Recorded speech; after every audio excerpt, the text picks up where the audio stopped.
2022 voting district map changes. As a result of recent post-census redistricting, some voting lines in San Francisco have changed since last year. In this presentation, we will take a closer look at why, how, and when those changes will be going into effect.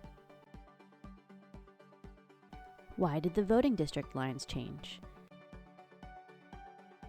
Every 10 years after the U.S. Census Bureau releases counts of everyone living in the United States, state and local redistricting committees use that data to draw new voting district maps in order to maintain equal numbers of people in each voting district. This process is called redistricting. Who is responsible for redrawing voting district maps? Several entities were involved in the process of redrawing San Francisco's voting district maps following the release of data from the 2020 federal census. First, in December 2021, the California Citizens Redistricting Commission redrew the boundary lines of California's state and federal voting districts, including Board of Equalization, U.S. Congress, State Senate, and State Assembly. Next, in March 2022, the BART Board of Directors Redistricting Committee redrew the boundary lines of the Bay Area Rapid Transit districts. Then, in April 2022, the San Francisco Redistricting Task Force redrew the boundary lines of San Francisco's supervisorial districts. How does redistricting impact voters?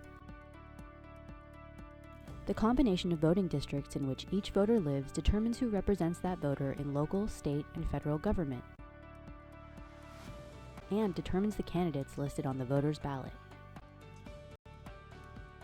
Have all of the city's voting districts changed?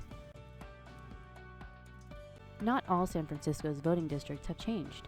In this presentation, we will go through each change, or lack thereof, in detail. Let's consider each of these changes, starting with United States Congress. The legislative or lawmaking branch of the United States consists of two chambers, the U.S. Senate and U.S. House of Representatives. The U.S. Senate is not affected by redistricting because each state is represented by two senators, regardless of population. The U.S. House of Representatives is composed of 435 elected members, divided among the 50 states according to population. Each member represents one U.S. congressional district.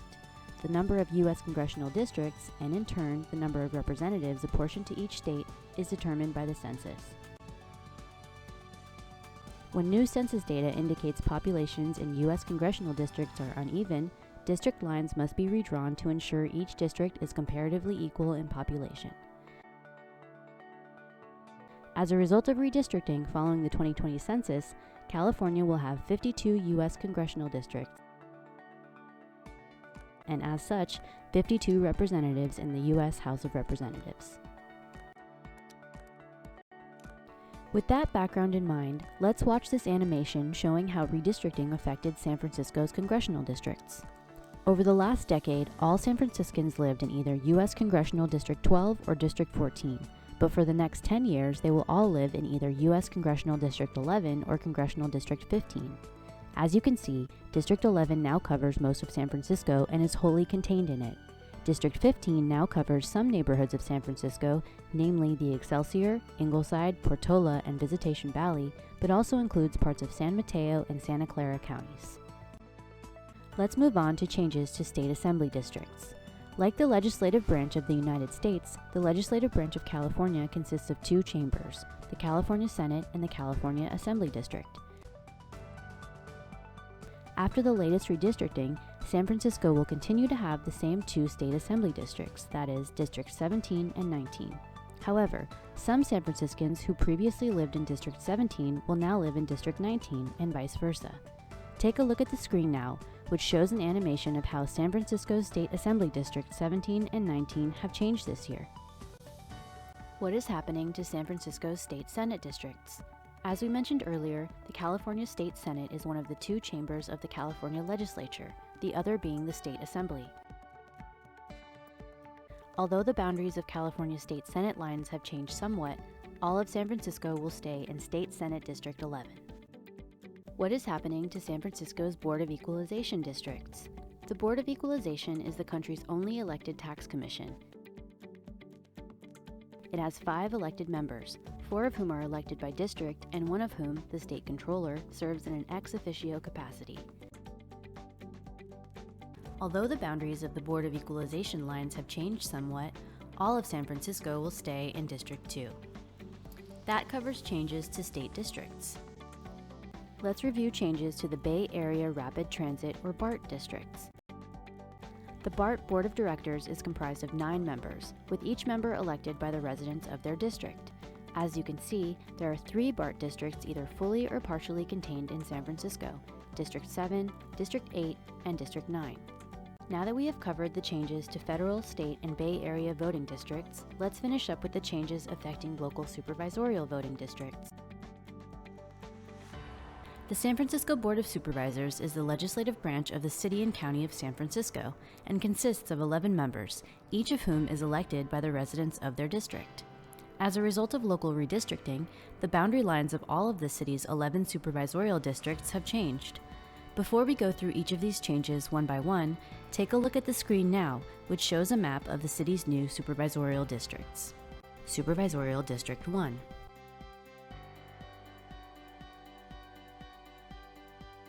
Supervisorial District 2. Supervisorial District 3. Supervisorial District 4. Supervisorial District 5. Supervisorial District 6. Supervisorial District 7. Supervisorial District 8.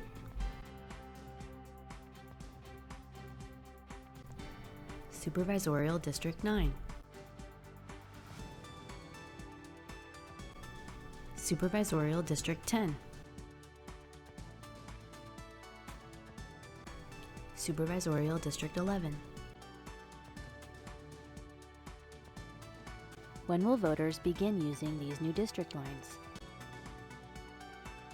The changes to San Francisco's U.S. Congressional and State Assembly districts discussed today will be in effect beginning with the June 7, 2022 consolidated statewide primary election, with contests to fill both of those types of offices appearing on the June ballot.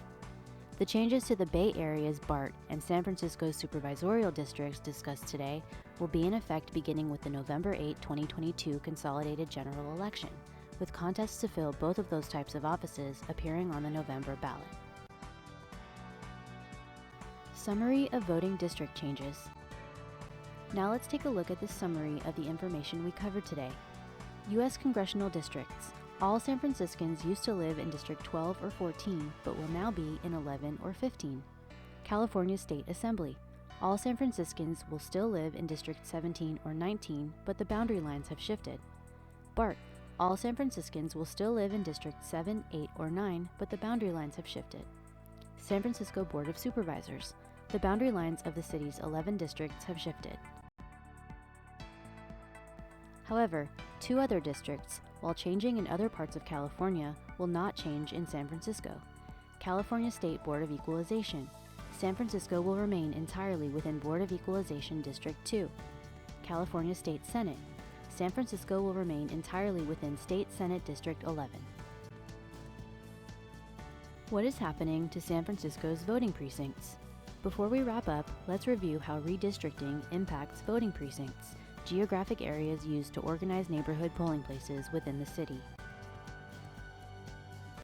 Because state law prohibits the boundary lines of voting precincts to cross the boundary lines of any supervisorial, BART, Congressional, Senatorial, Assembly, or Board of Equalization district line, redistricting triggers reprecincting. In other words, when voting district lines change, so do precincts. Later this year, the Department of Elections will redraw the boundary lines of San Francisco's voting precincts. This means that many local voters will have new voting precincts and newly assigned polling places in the November 8, 2022 consolidated general election. As in all recent elections, voters can check their polling place address at sfelections.org/myvotinglocation or on the back cover of their voter information pamphlet. Conclusion and resources. The Department of Elections offers several resources to help voters familiarize themselves with voting district changes. 1. San Francisco's new voting district and precinct maps are available at sfelections.sfgov.org/maps. 2. The online tool at sfelections.org/myvotingdistrict provides address-based redistricting information. To use the tool, voters simply enter their house number, street name, street type, and zip code and click Submit. On the left side, the tool shows the voters' old 2011 voting districts, and on the right side, the voters' new 2022 voting districts. From this page, voters can also navigate to other pages to review San Francisco's new voting district maps or to view their current representatives. 3. Voters may also look up their precinct and district information by visiting sfelections.org/voter portal. 4. The voter information pamphlet sent to all voters before each election includes precinct information and polling place assignment. 5. Finally, any local voter is always welcome to contact or visit the Department of Elections office. That concludes today's presentation. If you have any questions about redistricting, reprecincting, or elections in San Francisco, please contact the Department of Elections.